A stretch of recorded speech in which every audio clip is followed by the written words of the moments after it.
বাদশা জুলকারনাইনের কথা বলছিলাম। খিজির আলাইহিস সালামের জীবনীতে আমি যাচ্ছি, মনোযোগ দিয়েন। আমি এত দূরে যাব না। বাদশা জুলকারনাইন ছিলেন, তখনও মুসলমান হন নাই। এই বাদশা জুলকারনাইনের প্রধান উজির যিনি, তিনি হযরতে খাজা খিজির আলাইহিস সালাতু ওয়াস সালাম। খিজির কেন তাকে বলা হয়? খিজির শব্দের অর্থ হলো সবুজ শ্যামল। আল্লাহ ওনাকে একটা বৈশিষ্ট্য দিয়েছিলেন, একটা খুশুসিয়ত আল্লাহ তাকে দিয়েছিলেন। উনি যেখানে বসতেন ওইখানে মাটির ভিতরে ঘাস তরুলতা পাতা জন্ম হতো। একবার জোরে বলা যাবে কি মারহাবা। উনি সবসময় সবুজ পোশাকটাকে পরে ব্যবহার করতেন, বেশি সবুজ চাদর উনি ব্যবহার করতেন। আর উনি কোনো সাদা চামড়ার মধ্যে নামাজেও দাঁড়ায় গেলে সাদা যায় নামাজে দাঁড়িয়ে গেছে, কিন্তু সাদা জিনিস উনি নামাজে দাঁড়াইলে সবুজ হয়ে যাইতো। এই জন্য ওনাকে খিজির বলা হয়। খিজির মানে সবুজ শ্যামল। একবার জোরে বলা যাবে কি মারহাবা। এগুলি আল্লাহর একটা কুদরত, বুঝে যাবেন। বাদশা জুলকারনাইন তিনি সফর করতে করতে পৃথিবীর একটা দুর্ভেদ্য জায়গা গেল, যা আজও বিজ্ঞানের পক্ষে সেখানে যাওয়া সম্ভব হয় নাই। কথা বুঝে যাবেন। তিনি সারা পৃথিবীর বাদশা। সূর্য অস্ত যাওয়ার সমুদ্রের কিনারা পর্যন্ত গেছেন। সূর্য উদয়ের যেখান থেকে সূর্য ওঠা শুরু, সমুদ্রের সেই শেষ সীমা পর্যন্ত নিয়ে গেছেন। তিনি পৃথিবীর এমন একটা জায়গা গেলেন যেখানে ইয়াজুজ মাজুজের বসবাস। বলে হুজুর, ইয়াজুজ মাজুজ কারা? ইয়াজুজ মাজুজ হলো মানব জাতির একটা অংশ। নূহ আলাইহিস সালামের 3টে বেটা, 4টে বেটা, হাম, সাম, ইয়াফেস, কেনান। অ্যাটেনশন, হাম, সাম, ইয়াফেস, কেনান। হযরতে নূহ নবীর 4টে বেটা আছে, হাম, সাম, ইয়াফেস এবং কেনান। কেনান তো কাফের হয়ে মহাপ্লাবনে ডুবে মারা গেল। 3টা বেটা তার বেঁচে আলো, হাম, সাম, ইয়াফেস। ইয়াফেসের বংশধর হলো আপনার ইয়াজুজ মাজুজ। মনোযোগ দিবেন। ইয়াফেসের বংশধর হলো ইয়াজুজ মাজুজ। আমাদের উচ্চতা যেমন 3.5 হাত, কিন্তু ইয়াজুজ মাজুজের উচ্চতা 3.5 হাত না, তারা 120 হাত করে লম্বা। জোরে বলবেন কি সুবহানাল্লাহ। তাদের চেহারা খুব মারাত্মক বিকট, এবং পৃথিবীতে সবচেয়ে উগ্রপন্থী মানব জাতি তারা ইয়াজুজ মাজুজ। তাদের চুলগুলি হবে লাল লাল, চুলগুলি লাল লাল, সুঠাম দেহের হবে। তারা বিরাট বড় শক্তিশালী। এই ইয়াজুজ মাজুজ তারা ওই যে বর্তমানে তুর্কি এবং রাশিয়া সহ ইউরোপের এই পাশ যে বড় বাচ্চাদিত পাহাড়ি অঞ্চল, এখানে কোনো মানুষ যেতে পারে না, কোনো মানুষের বসবাসের জায়গা সেখানে নাই। এই কঠিন অঞ্চলে তিনি গেলেন। যাওয়ার পরে ওই শেষ সীমানার মানুষগুলি বলল, হে বাদশা জুলকারনাইন, আমাদের এই পাহাড়ি অঞ্চলের ভেদ করে একটা জাতি আমাদের মাঝে সে আমাদেরকে হত্যা করে, আমাদের বাচ্চাদেরকে মেরে নিয়ে যায়, আমাদের শস্য শ্যামল ফসল আর গবাদি পশুগুলি চুরি করে নিয়ে যায়। সেই জাতির নাম ইয়াজুজ মাজুজ। আপনি যদি বলেন তাহলে আমরা অর্থ করে দিব। আপনি এই পাহাড়ে বিরাট বড় করে আপনি প্রাচীর নির্মাণ করে দেন। বাদশা জুলকারনাইন বললেন, শুনে যান। বাদশা জুলকারনাইন বললেন, হে আল্লাহর বান্দারা, আমার মালিক, আমার রব সারা পৃথিবীর বাদশা আমাকে বানিয়েছে, সারা পৃথিবীর বাদশা বানিয়েছে। তোমরা আমার প্রজা, তোমাদের দুঃখে আমাকে দুঃখী থাকা, তোমাদের সুখে আমাদের সুখী থাকা আল্লাহর পক্ষ থেকে আমার উপর আল্লাহ আমানত দিয়েছে। কোন রাষ্ট্রপ্রধান, কোন নেতা, কোন ব্যক্তি, কোন ওসি, ডিসি, এসপি, পুলিশ প্রশাসন, গোয়েন্দা ডিভিশন, সেনাবাহিনী, তারা যদি চিন্তা করে আল্লাহ আমাদেরকে দায়িত্ব দিয়েছেন মানুষের নিরাপত্তার জন্য, পুলিশের যদি চিন্তা হয় যে আল্লাহ আমাকে এই দায়িত্বটা আমানত হিসেবে দিয়েছে, আমার দেশের মানুষের নিরাপত্তা, তার অসুবিধা, তার ওই বিপদগ্রস্ততায় তাকে সাহায্য করা আল্লাহর পক্ষ থেকে আমার জন্য আমানত, তাকে সাহায্য আমাকে করতে হবে। সরকার আমাকে বেতন দেয়, আমি তার কাছ থেকে কোনো ঘুষ নেব না, টাকা নেব না, আমি তাকে সাহায্য করব। পুলিশ যদি এই চিন্তা করে তাহলে আমার দেশে কোনো চোর ডাকাত থাকবে না, কোনো দুর্নীতি চলবে না। কথা কোন ঠিক কিনা? তারা যদি বলে যে হ্যাঁ এটা আল্লাহর দেওয়া দায়িত্ব, তাহলে আর কোনো অসুবিধা নেই, কোনো সমস্যা নেই। আমরা আমাদের যার যার অবস্থান থেকে যদি আমরা এই যার যার দায়িত্ব পালন করি, যেমন আমি, আপনারা দাওয়াত করছেন, আমি কিন্তু একটু আগে আসছি। কেন আসছি? যে আসার পরে কমিটির যারা আছে তাদের চিন্তা হলো হুজুর আসছে আসছেন, চিন্তা নেই। কারণ বক্তা যদি না আসে তাহলে কমিটির এই হার্ড স্টক করার মতো পজিশন এসে যায়।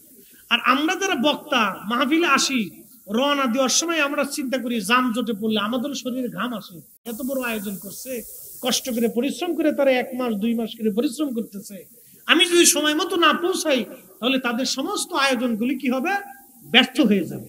তো তখন আমাদের শরীরেও কি আসে? ঘাম আসে, যে হায় হায় আল্লাহ এই সময় মতো যদি পৌঁছাইতে না পারি।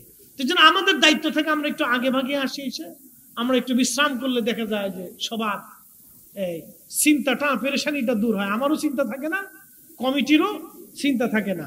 আর শ্রোতা যারা জানে যে হুজুর আসছে, আর চিন্তা নেই। হুজুর অসুস্থ হইলেও, বক্তা স্টেজে আসলেও 2-4 কথা অসুস্থ হয়ে গেলেও মানুষ বলবে না হুজুর আসছিল, তিনি অসুস্থ, তিনি বলতে পারে নাই। অসুস্থতা আল্লাহর ইচ্ছা, কারো কিছু করার থাকে না। তো সবাই যদি সবার দায়িত্ব ঠিক মতো পালন করে তাহলে আমাদের দেশ সুন্দর, আমরা সুন্দর, সমাজ সুন্দর। কথা বলেন ঠিক না বেটি? কোনো ঝামেলা থাকে না, ক্লিয়ার। তো বাদশা জুলকারনাইন বলতেছে, আল্লাহর বান্দারা, সারা পৃথিবীর বাদশা আল্লাহ আমারে বানাইছে, আমার দায়িত্ব হচ্ছে তোমাদেরকে নিরাপত্তা দেওয়া। একসাথে বলবেন না সুবহানাল্লাহ? দেখেন কি সুন্দর কথা। প্রজারা বলতেছে এই ইয়াজুজ মাজুজ এসে আমাদেরকে হত্যা করে, আমাদের মাল সামান লুট করে নিয়ে যায়, আমাদের সন্তানদেরকে হত্যা করে। এই জুলুম থেকে আপনি আমাদেরকে বাঁচান। আর যদি আপনি চান তাহলে আমরা কিছু পয়সা করি, অর্থ করি দিয়ে আপনাকে সাহায্য করব। তো বাদশা বলতেছে না, আল্লাহ আমাকে বাদশা বানাইছে, তোমরা আমার অধীনস্থ, কিয়ামতের ময়দানে আমাকে জবাব দিতে হবে। আমার অর্থ দি, আমার রাজস্ব কোষ দি তোমাদের নিরাপত্তার দায়িত্ব আল্লাহর পক্ষ থেকে আমানত। তোমরা চিন্তা করো না, আমি ব্যবস্থা করতেছি। এটা কোরআনের আলোচনা, আল্লাহ রাসূলের হাদিসের আলোচনা। তখন আল্লাহর নবী বলতেছেন ইয়াজুজ মাজুজের সেই প্রাচীর বানানোর জন্য উনি পাতাল পর্যন্ত খুঁজে সীসা তামা একসাথে গলাইয়া, তারপরে সীসা এবং তামা গলাইয়া সেই প্রাচীর তিনি নির্মাণ করে দিলেন। একসাথে বলা যাবে আল্লাহু আকবার। আল্লাহ রাসূল বললেন বিরাট বড় এই প্রাচীর, প্রত্যেক দিন ইয়াজুজ মাজুজ এত বড় নিকৃষ্ট তারা জিহ্বা দিয়ে এটা চাটতে থাকে এবং হাতুড়ি দিয়ে সেটা ভাঙার জন্য চেষ্টা করতে থাকে।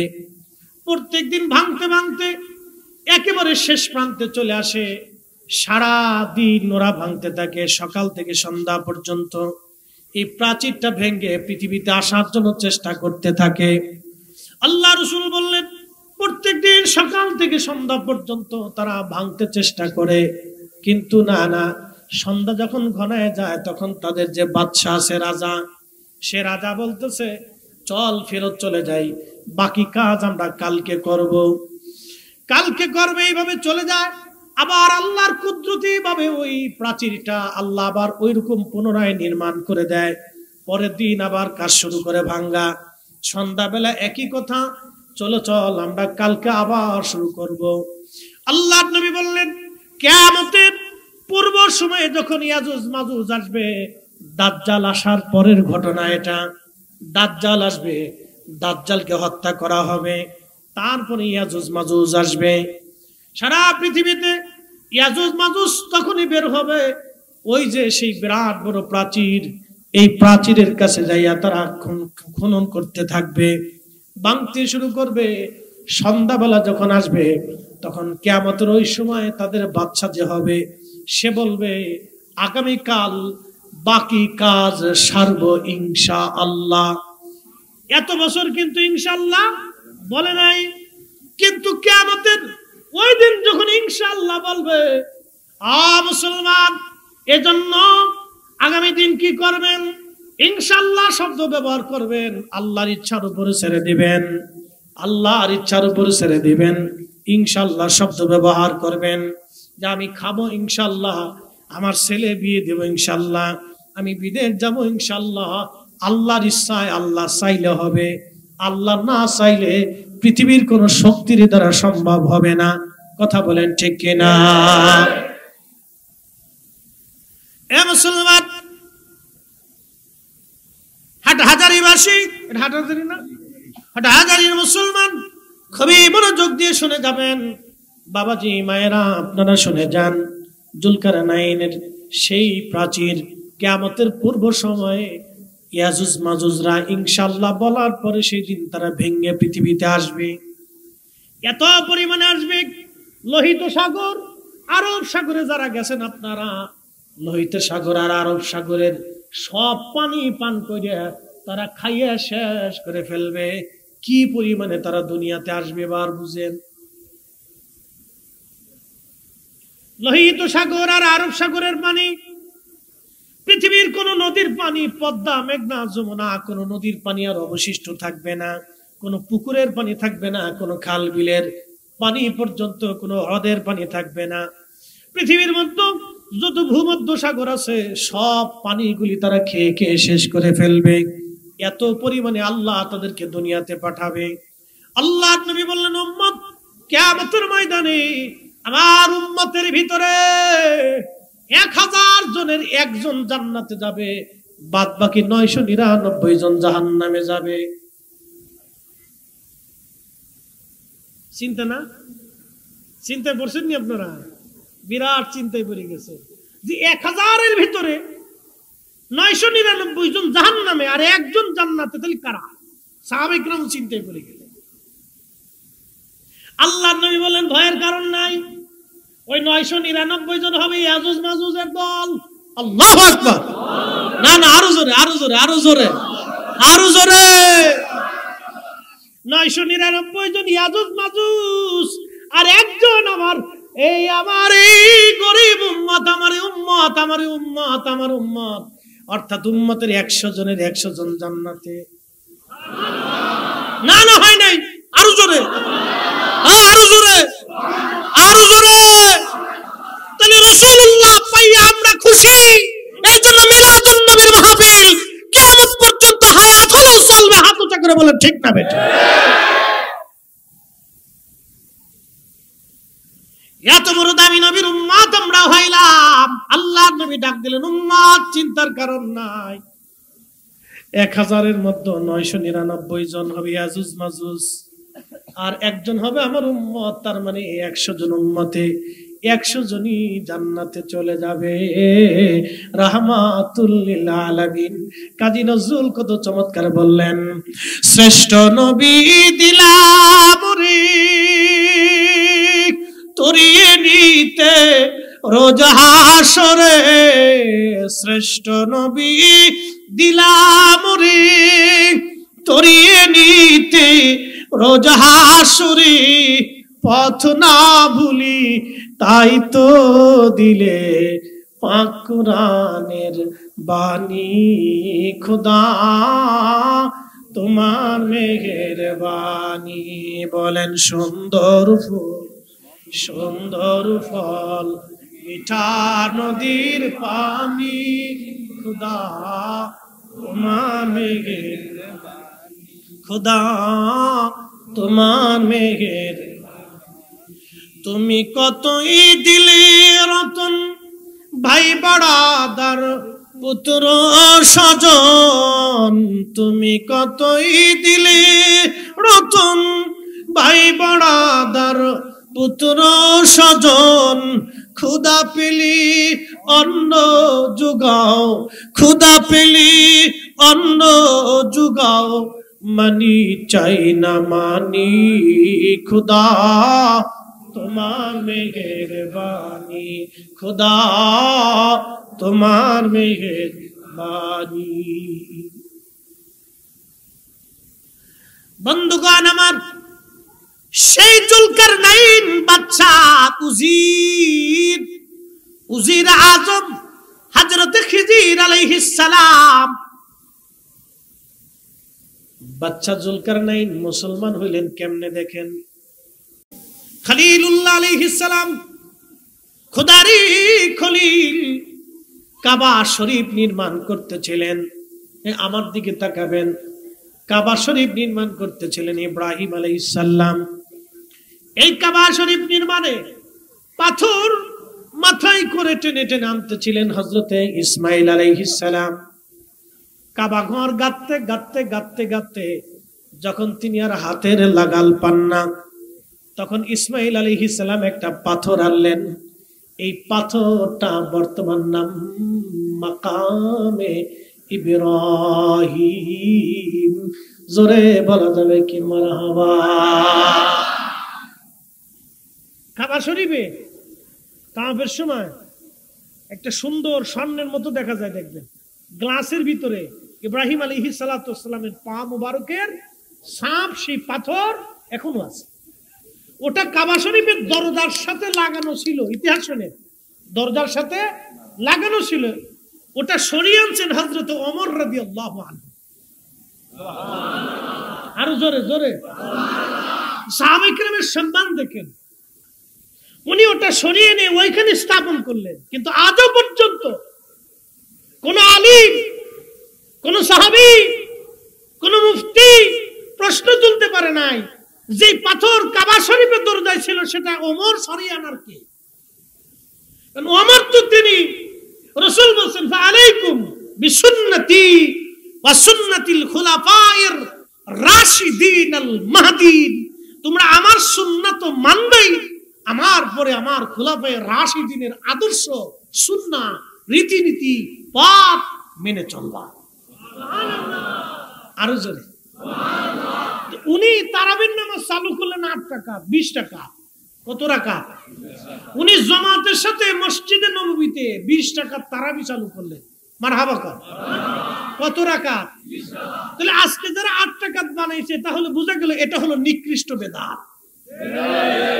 আসতে বলেন কেন? জোরে বলেন। নিকৃষ্ট বেদাত। কারণ হযরত ওমরের সিদ্ধান্তকে উপেক্ষা করা, পৃথিবীতে কোন মায়ের পুত, কোন মা তার সন্তান জন্ম দিতে পারে নাই যে হযরত ওমর রাদিয়াল্লাহু আনহুর সিদ্ধান্ত উপেক্ষা করে নতুন ধর্মমত চালু করবে। কোন মা জন্ম দিতে পারে নাই। কিন্তু যারা আজকে করলো তারা এই নিকৃষ্ট বেদাত চালু করলো। এটা আমরা কখনোই সুন্নিরা মেনে নিতে পারবো না। বুঝতে কি আর অসুবিধা? আর দলিলের দরকার। এত রাত দলিল দিয়ে কি করবে? বুঝে যাবে।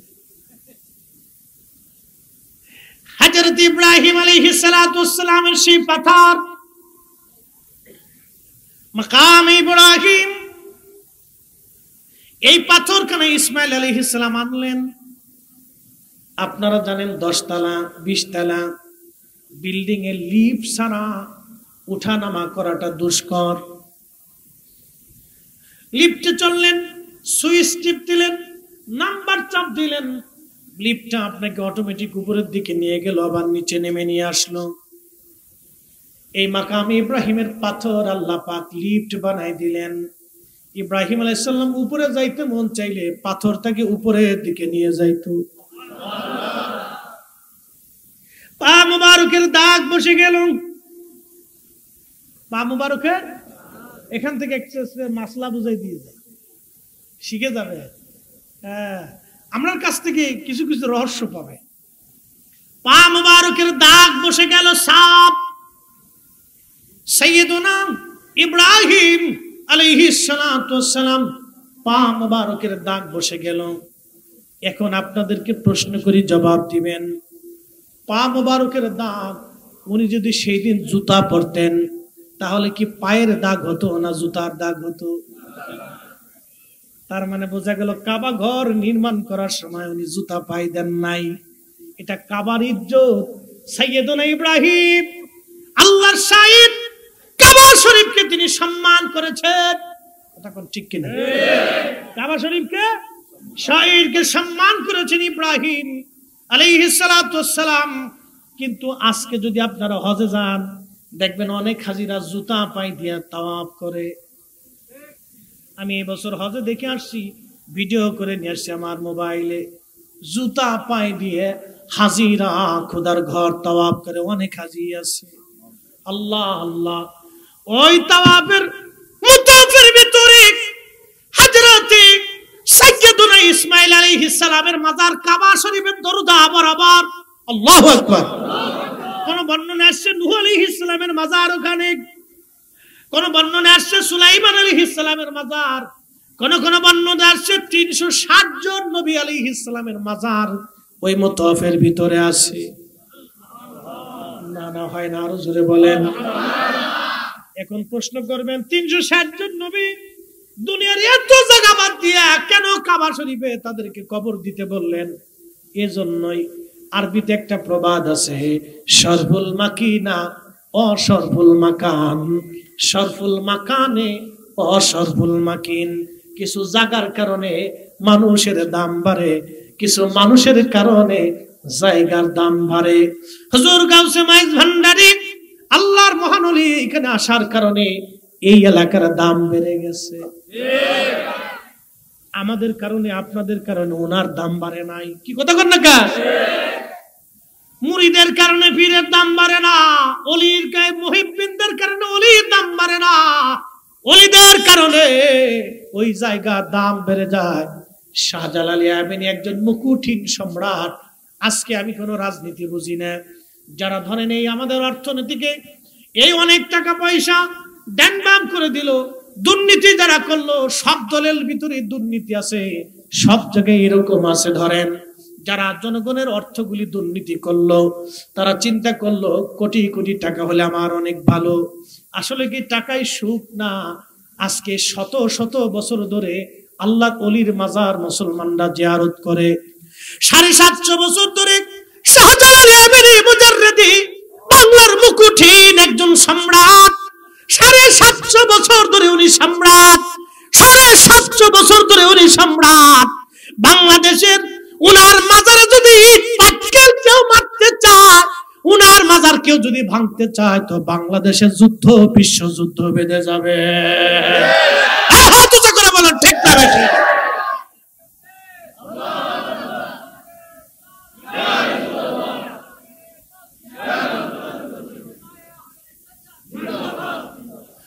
মুসলমান আমার খুব মনোযোগ দিবেন, শুনে রাখবেন, উন্না মুকুটহীন সম্রাট, আল্লাহকে নবীকে খুশি করে তারা কবরে চলে গেল। পৃথিবীর মানুষকে আল্লাহ ওনার দিকে ঝুঁকাই দেওয়া হলো। কি কথা বলেন ঠিক না বেঠে? তার মানে বোঝা গেল আপনি অর্থনৈতিকভাবে বিরাট প্রতিপত্তি হলে 4 পয়সাও দাম নাই, আপনাকে নবীর কদমের গোলাম হয়ে কবরে যাওয়াটাই হলো সার্থকতা। এটা কেউ যদি বুঝে তাহলে আর অসুবিধা নেই, সে জীবনে সুখ পাবে। কোটি কোটি টাকা, ছেলে মানুষ না, মদ খায়, বেডি নিয়ে নাচে, দরবেশ মাফ করে দিবে, কে কোন দলের আমি জানি না, দরবেশ ওর চুল সাদা দাড়ি সাদা, ওই বেটাটাই কই, চুল সাদা দাড়ি সাদা জুব্বা সাদা, আমি সহিদি ছাড়া কিছু মানি না। এর ফুলা 350 টাকা, 350 কোটি টাকা খরচা করে দুবাইতে তার বিবাহ বার্ষিকী উদযাপন করে। চিন্তা করেন তো, জীবন বরবাদ। এই অর্থের, এই সম্পদের, এই বিরাট বড় প্রতিপত্তির কোন 4 পয়সা দাম নাই। আমরা সুন্নিরা হকের উপরে আছি, আমরা ওলি হতে পারি নাই, কিন্তু ওলির সঙ্গী হতে পেরেছি। কথা বলে ঠিক না? আমাদের জীবন দ্বন্দ্ব, আমাদের জীবন দ্বন্দ্ব। এই জন্য নবীর কদমের গোলামি হচ্ছে সবচেয়ে বড় দামি। গভীর মনোযোগ দিয়ে শুনে যাবেন বাবা মুসলমান। হযরত সাইয়্যিদুনা ইব্রাহিম আলাইহিস সালাতু ওয়াস সালাম, তিনার পবিত্র পায়ের দাগ এখনো আছে। কিয়ামত পর্যন্ত এই দাগটা থাকবে, কিয়ামত পর্যন্ত এটা মুছে যাবে না, এটা নষ্ট হবে না। যখন উনি কাবা ঘর বানাচ্ছিলেন, এই অনেক ওয়াজ বলছি, বিরাট ওয়াজ, এটা শেষ হবে না, তো যতদূর যায় কাবা ঘর উনি বানাচ্ছেন, নির্মাণ হচ্ছে, তৈরি হচ্ছে। তো ওই রাস্তা দিয়ে জুলকারনাইন যাচ্ছে, বাদশা জুলকারনাইন, ইমাম ইবনে কাসির আল বাদার মধ্যে লিখছেন, ও রাস্তা দিয়ে বাদশা জুলকারনাইন যাচ্ছে। জুলকারনাইন জিজ্ঞেস করলেন, হযরত আপনি কি করেন? বলে আল্লাহর ঘর নির্মাণ করি। বলে আল্লাহকে? আল্লাহু আকবার। না না হয় না, আরো জোরে জোরে জোরে। আল্লাহ কে? জিজ্ঞেস করলেন আল্লাহ কে? বলে তিনি রব, স্রষ্টা, মালিক, খালিক।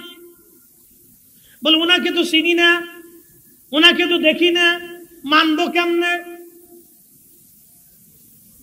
মানবো কেমনে? কি করে মানবো?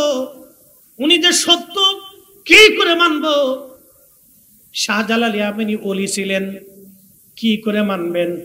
যায় নামাজ বিছাই দিলেন, যায় নামাজ বিছাইলেন, পানি আল্লাহ উনার আয়াতের ভিতরে পানি নিয়ে আসলেন, যায় নামাজের উপরে নদীর উপরে যায় নামাজ বিছাইয়া আল্লাহর ওলি যায় নামাজ দিয়া একানা হাজার হাজার সৈন্য বাহিনী নিয়ে সুরমা নদী সেই দিন পার হয়ে গেলেন। আহা, সেই দিন যদি আল্লাহ ওনার এই বেলায়েত না দিত, আজ পর্যন্ত বাংলার জমিনে খোদার কালেমার দিন এইরকম আমরা পাইতাম না। কথা কয়, ওলিদের বেলায়েতকে যারা অস্বীকার করে এরা বুকা। এরা কি বুকা? এরা বুঝে না, এরা অনেক কিছুই বুঝার চেষ্টা করেন, এটা আপনাকে আকল দিয়ে বুঝতে হবে, অনেক দামি কথা। তো জুলকারনাইন জিজ্ঞেস করতেছে আল্লাহকে, আমি তো চিনি, ওটা আবার কি? বলে তিনি স্রষ্টা, সব কিছু তিনি সৃষ্টি করছেন, আকাশ পাতাল জমিন গাছ তরু লতা পাতা। তো ওনার ঘর, এই ঘরে তাওয়াফ হবে, ওনার ইবাদত হবে, সেজদা হবে, নামাজ হবে, ওনার আইন এই ঘরে চলবে। তো ওনাকে তো চিনি না, তো চিনবো কি করে? বলে কি করলে তুমি বিশ্বাস করবে যে আল্লাহ আছে? বলতেছে ওই যে ভেড়ার পাল, ওই ভেড়ার দলে যদি আইসে সাক্ষ্য দেয় যে আল্লাহ আছে, তাহলে আমি জুলকারনাইন মেনে নেব আল্লাহ আছে। আরো জোরে সুবহানাল্লাহ। বাদশা জুলকারনাইন বলতেছে ইব্রাহিম আল্লাহ যে আছে আমি কি করে বুঝবো? তিনি যে স্রষ্টা তাও কি করে বুঝবো? তবে হ্যাঁ, ভেড়ার দল যদি বলে আল্লাহ আছে, আপনার কালেমার সাক্ষ্য যদি ভেড়ার দলে দেয়, কারণ ভেড়া তো কথা বলতে পারে না, ও মানুষের ভাষা জানে না, ও আরেকটা জাতি, সে আল্লাহর সৃষ্টি। ভেড়ার দল যদি কালেমার সাক্ষ্য দেয় গো ইব্রাহিম, তাহলে বুঝবো আপনার আল্লাহ আছে। আল্লাহর খলিল ভেড়ার দলকে কাছে ডাকলেন। আল্লাহর খলিল যখন ডাক দিয়েছে, সমস্ত ভেড়ার দল পালেরা দৌড়াইয়া কাবার পাশে আল্লাহর খলিলের সামনে দাঁড়ায় গেছে।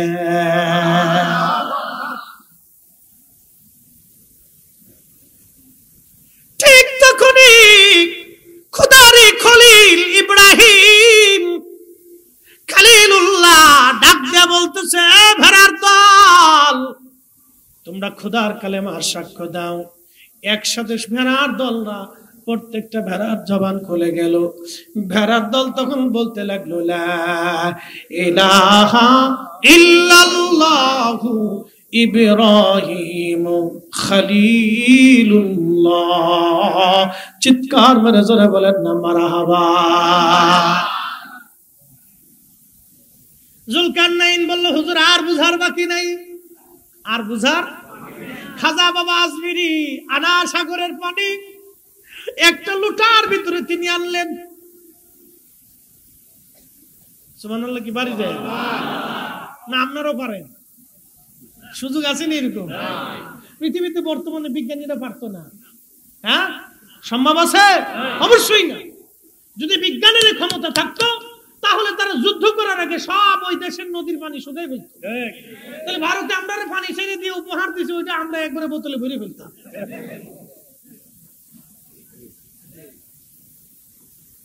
দেখেন, ভারত মুসলমান মারে কিন্তু খাজা বাবার মাজারে হাত দেয় না। এত মুসলিম হিন্দু দাঙ্গা হলো, এত মুসলমান মরলো, হিন্দু মরলো, নিজেরা মারামারি করলো, যুদ্ধ বিগ্রহ হলো, কিন্তু খাজা বাবার মাজারেও হাত দেয় না। জানে এইখানে হাত দিলে এমন বাটাম চালান খাবো যে ভারত তো ভারত থাকবে না, ওর ইতিহাস পর্যন্ত পাইতে যাবে। ওলি আল্লাহকে খুশি করে গেছে। আনা সাগরের পানি পানি লুটার ভিতরে নিয়ে আসলেন। এইভাবে একজন না, দুইজন না, 1 কোটি কালেমাহীন বিশ্বাসী মানুষের কলিজায় খাজা বাবা আজমিরি কালেমার বীজ বপন করে দিলেন, যার কারণে আজকে উপমহাদেশে একটা না, দুইটা না, 75 কোটি মুসলমান। খাজা বাবা আজমিরির অবদান। যারা অলি মানো না, তোমাদের মতো বুকা বলো আল্লাহর দুনিয়ায় আর হতে পারে না।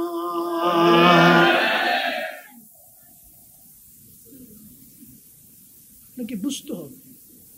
একজনকে কালেমা দিলেন, ইব্রাহিম আলাইহিস সালাম। আল্লাহ তাকে এত সম্মানিত করলেন যে সারা পৃথিবীর বাদশা। ওনার প্রধান উজির ছিলেন খিজির আলাইহিস সালাম। সুবহানাল্লাহ। দুইজনে আবে হায়াতের পানি পান করার জন্য রওনা দিচ্ছে। ইমাম ইবনে কাসির আল বাগদাদি লেখছে, আবে হায়াতের পানি পান করার জন্য দুইজনে পৃথিবীর এক দুর্ভেদ্য জায়গা রওনা করছে। জুলকারনাইন বললেন, হযরত খিজির আপনি তো আমার উজির, রওনা দেন আগে। খিজির আলাইহিস সালাম আগে আগে যে তিনি আবে হায়াতের পানি পান করলেন, কিন্তু জুলকারনাইন পান নাই। আল্লাহ এত বড় লম্বা হায়াত ওনাকে দিলেন। ইব্রাহিম আলাইহিস সালামের জামানা চলে গেল, বনি ইসরাইলের 70,000 নবী চলে গেল। হাজরাতে মুসা নবীর জামানা আসার পরে খিজির আলাইহিস সালাম তখনও জিন্দা। বলেন হায়াত কি আমাদের হাতে না আল্লাহর হাতে? কার হাতে? আল্লাহর হাতে। এখানে আমাদের কোনো হাত? বাবা মুসলমান খুব মনোযোগ দিবেন। হযরতে জুলকারনাইন হযরতে খিজির আলাইহিস সালাতু ওয়াস সালামের সঙ্গে ওনার উজির জুলকারনাইন ইন্তেকাল করলেন। খিজির আলাইহিস সালাম তখনও জিন্দা। আল্লাহ রাব্বুল আলামিন তাকে বিরাট বড় হায়াত দিলেন। উম্মতে মুহাম্মাদের মধ্যে এত বড় লম্বা হায়াত তার কারণ নসিবে হয় নাই। আল্লাহ তাকে এত বড় লম্বা হায়াত দিলেন। হায়াত যেতে যেতে যেতে যেতে হযরত মুসা আলাইহিস সালাম পর্যন্ত আল্লাহ তাকে হায়াত দিলেন। আহা হা, হযরত মুসা আলাইহিস সালামের জামানায় মুসা আলাইহিস সালাম একদিন ওয়াজ করতেছিলেন। ওয়াজ করা অবস্থায়, তবে একটু বলে দিয়ে যায়, কেউ কেউ বলেছেন তিনি নবী ছিলেন, আবার কেউ কেউ বলেছেন তিনি ওলি ছিলেন। এই বিষয় নিয়ে মত পার্থক্য আছে। কেউ বলেছেন তিনি নবী, কেউ বলেছেন তিনি ওলি। তিনি যাই হোক না কেন, তিনি আল্লাহর একজন পেয়ারা মেহবুব বান্দা। নবী হোক অথবা ওলি হোক, তিনি আল্লাহর মকবুল। দীর্ঘ লম্বা হায়াত, বিরাট বড় হায়াত ওনার। হযরত মুসা আলাইহিস সালামের জামানা মুসা আলাইহিস সালাম ওয়াজ করতে লাগলেন। ওয়াজ করার সময় একজন ভদ্রলোক জিজ্ঞেস করলো, আল্লাহর নবী, বর্তমান জামানার সবচেয়ে জ্ঞানী ব্যক্তিকে? মুসা আলাইহিস সালাম জবাব দিলেন, আমি নিজে, আমি ছাড়া আর কে হবে? আমি ছাড়া? কিন্তু আল্লাহর কাছে প্রশ্নের উত্তরটা ভালো লাগে নাই। আল্লাহর কাছে ভালো লাগে না। এই জন্য পৃথিবীর যত ওলি দেখবেন, ওলিরা তার নমনীয় ছিলেন, নরম ছিলেন। ওলিরা নিজেকে নাসিজ, গুনাহগার মনে করতেন। পৃথিবীর যত ওলিরা তারা কিন্তু আমাদের মতো এরকম দেখাইতেন না।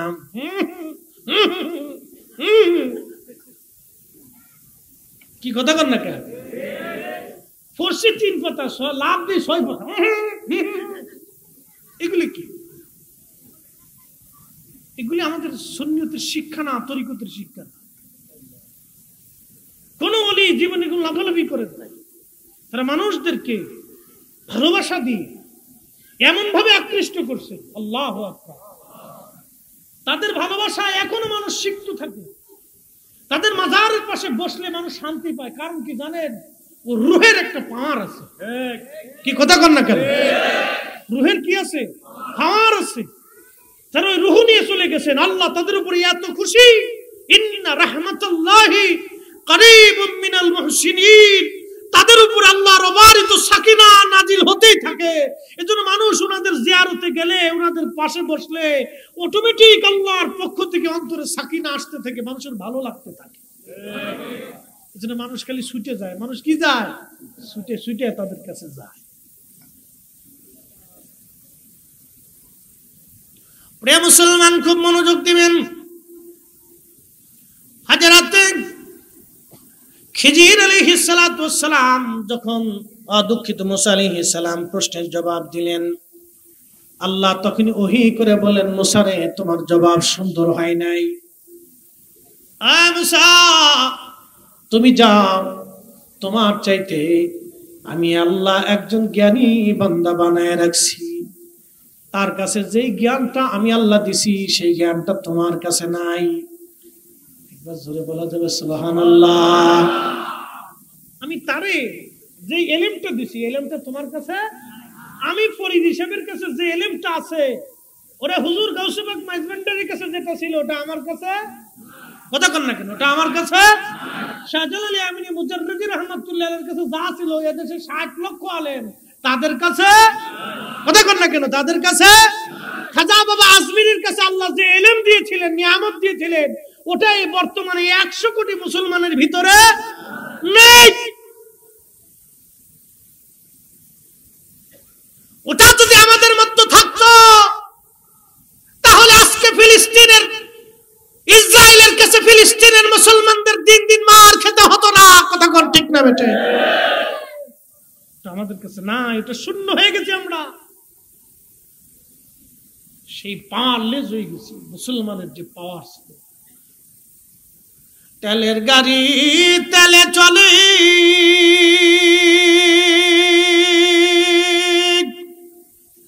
হাওয়ার গাড়ি হাওয়ায় উড়ে, বিনা তেলে চালায় গাড়ি নবী সুলাইমান।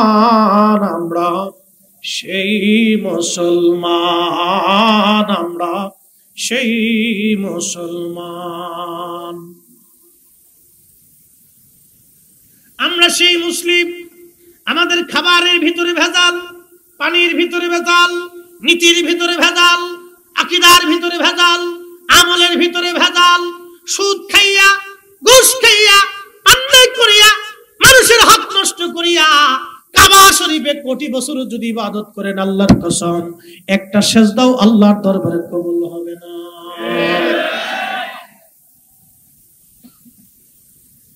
একটা সেজদাও মঞ্জুর। আহা, কি আফসোস! হতভাগা, ঘুষের টাকা দিয়ে ছেলেরে দামি মোবাইল কিনে দিচ্ছে। ছি ছি ছি, কি হতভাগা! ঘুষের টাকা দিয়ে ছেলের 3 লাখ টাকার মোটরসাইকেল কিনে দিচ্ছে। বলেন তো, কিয়ামতের ময়দানে ওই ছেলে 4 পয়সা কাজে লাগবে? কবরে লাগবে? মৌতে লাগবে? বলেন ওই বাপের করোনা হোক, ওই ছেলে করোনার কাছে যাবে? জীবনেও যাবে না। এই যে নতুন আরেকটা ভাইরাস পৃথিবীতে আসছে, সারা শরীরে ঘা হয়, ঘা, হায় হায় হায় রে, বিচ্ছিরি দেখা যায়, ভয়ঙ্কর। আফ্রিকাতে ছড়িয়ে গেছে সেটা, বিশ্রী ভয়ঙ্কর গন্ধ আসে শরীর থেকে। ওটা আসলে তো খুঁজেই পাওয়া যাবে না। করোনা তো গন্ধবন্ধ নাই, করোনা গন্ধবন্ধ নেই। এটা আসলে এটা দেখলে মানুষ ডরাবে, সর্বনাশের কাছে দেওয়া যাবে। এমপক্স না কি বলে, হ্যাঁ, মাংকি পক্স, বানর থেকে এটাইছে।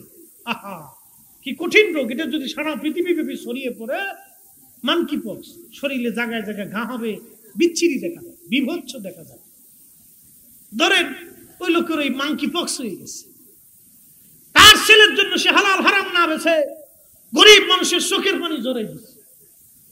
অনেক গরিব মানুষ তারা থানায় যায় কিসের জন্য? একটু আইনের আশ্রয় নেওয়ার জন্য, সহযোগিতা। আদালতে দেয় দ্বারা একজন বৃদ্ধ মা ন্যায় বিচার পাওয়ার আশায়, কিন্তু যদি বিচারক টাকার ক্ষমতার অন্যদিকে ঝুঁকিয়ে ওই বৃদ্ধের চোখের পানি ধরায় দেয়, বলেন এই চোখের পানি সে কি করে তার মূল্য পরিশোধ করবে? কঠিন দেহের এই লোকটা কি করে এই দরিদ্র মানুষের চোখের পানির মূল্য সেই দিন পরিশোধ করবে? শোনেন, শাহজালাল আমিনী শুধু খানকার পীর ছিলেন না, উনি জালেমকে ধ্বংস করার জন্য তলোয়ার হাতে নিয়েছিলেন। উপস্থিতি অন্যায়, আমাদেরকে মানুষকে বুঝাইতে, এটা অন্যায়, ঠিক না। এই চোখের পানি কিয়ামতের ময়দানে আহা সে নিভাইতে পারবে, এই চোখের পানির মূল্য সে পরিশোধ করতে পারবে না। এটা বড় কঠিন, বড় ভয়াবহ হবে সেই দিন। কত কঠিন ভয়াবহ হবে সে নিজেও বুঝতে পারতেছে না।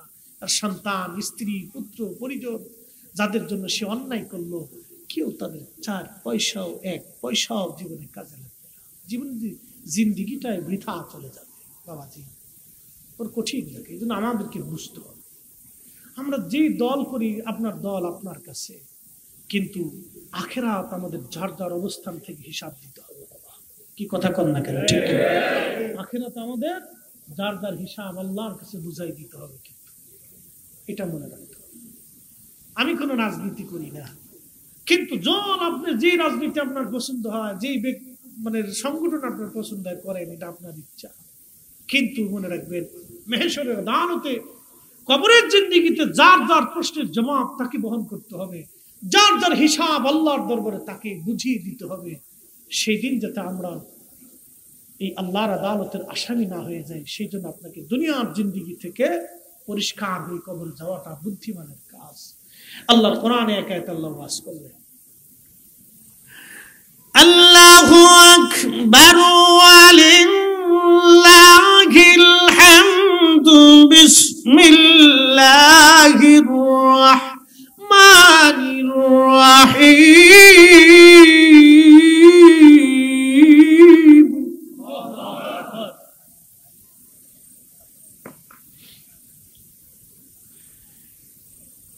ইয়া الذين آمنوا لا تلهكم أموالكم ولا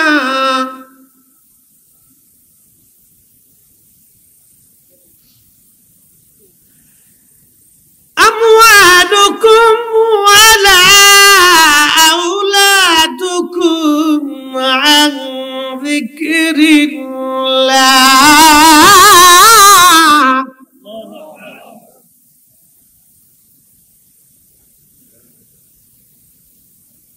আল্লাহর কোরআনে আমার রব আমাদেরকে শিক্ষা দিলেন, হে ইমানদারেরা, সন্তান, বেটা, ছেলে, মেয়ে, অ্যাটেনশন, আমার দিকে তাকাবেন। ছেলে মেয়ে, সন্তান বেটার মোহে পড়ে, সম্পদের মোহে পড়ে আপনারা দাওয়াত দিলেন, বেশি টাকা পাইয়া অন্য জায়গা চলে যাব, এখানে আসবো না। এটা কি ন্যায় না অন্যায়? জোরে বলেন, জোরে জোরে। দাওয়াত দিলেন আপনি, আপনার আগে হোক।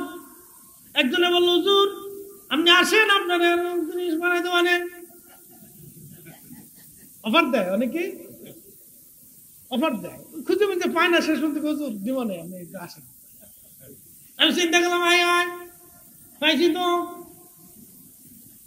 আপনারা কোনো পাইছেন? আপনি হয়তো জানেন না, কিন্তু জানে কে? অন্যায়, অন্যায়। অন্যায় করা যাবে না। আপনাকে দেওয়ার পরে লক্ষ কোটি টাকার ডেটও যদি আসে, তারপরেও আপনাকে ঠকানো যাবে না, এটা অন্যায়। কারণ আপনার সঙ্গে আমি আগে ওয়াদা করেছি। ইমানদারের লক্ষণ, মুনাফিকের লক্ষণ হলো কথায় কথায় মিথ্যা বলে, আমানত রাখলে খেয়ানত করে, আর ওয়াদা করলে ভঙ্গ করে। এরা হলো মুনাফিক। কথা কয়, খুব মনোযোগ দিবেন। আল্লাহর কোরআন বলতেছে, সন্তান আর সম্পদের মোহে পড়ে, সন্তান আর সম্পদের মোহে পড়ে তোমরা আমি খোদার জিকির থেকে গাফেল হয়ো না। যদি হও, যদি হও, যদি হও, কি হবে? কোরআন বলতেছে, ওয়ামাইয়াফআল যালিকা ফাউলাইকা হুমুল খাসিরুন। তুমি ক্ষতিগ্রস্ত হবে, ধ্বংস হয়ে যাবে, তোমার আখিরাত বরবাদ হয়ে যাবে, তোমার জিন্দেগির 4 পয়সা মূল্য হবে না। মানুষ বাঁচে কয়দিন দেখেন আপনি? দেখতে দেখতে বাবা অনেকে 60 বছর পার হয়ে গেছে, 70 চলে গেল। দেখতে দেখতে স্বপ্নের মতো গত বছর মিলাদুন নবী করলেন, দেখতে দেখতে এই বছর মিলাদুন নবী চলে আসছে। কি কথা কোন ঠিক কিনা? কেমনে গেছে আপনি নিজেও বুঝেন না, আমি নিজেও বুঝি না যে একটা বছর পার হয়ে। তাহলে আমাদের সবকিছু আল্লাহ তার রাসূলের জন্য হতে হবে, নবীর কদমের গোলামির জন্য যদি আমরা করতে পারি, আমরা জীবনে কামিয়াব হব। আমরা জীবনে কামিয়াব হব। খুব মনোযোগ দিয়ে শুনে যান। খিজির আলাইহিস সালামের কথা যেহেতু আসছে, ওনার জীবনের একটা ঘটনা আজকে শোনাই দিই।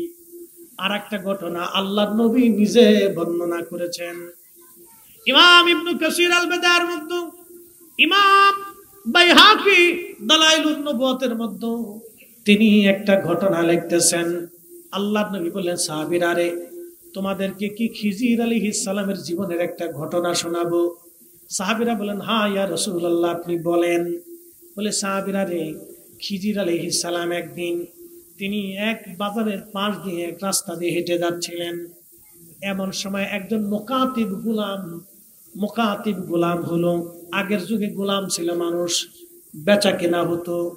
একজন গোলামির বন্ধনে আবদ্ধ হয়েছে, মালিকের সাথে কন্টাক্ট হয়েছে। মালিক, আপনি তো আমাকে 12,000 দিরহাম দিয়ে কিনছিলেন, আমি যদি 12,000 দিরহাম আপনাকে দিয়ে দেই তাহলে আপনি কি আমাকে আজাদ করে দিবেন? কাহা দেব।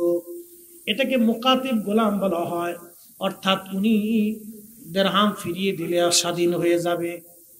ওইরকম একজন গোলাম এসে খিজির আলাইহিস সালামের সামনে হাত পেতে বলল, আল্লাহর বান্দা, আমি আপনাকে চিনি না, কিন্তু আমি বড় অসহায়, আল্লাহর রাস্তায় আল্লাহর খুশির জন্য আপনি দয়া করে আমাকে কিছু দিরহাম দেন।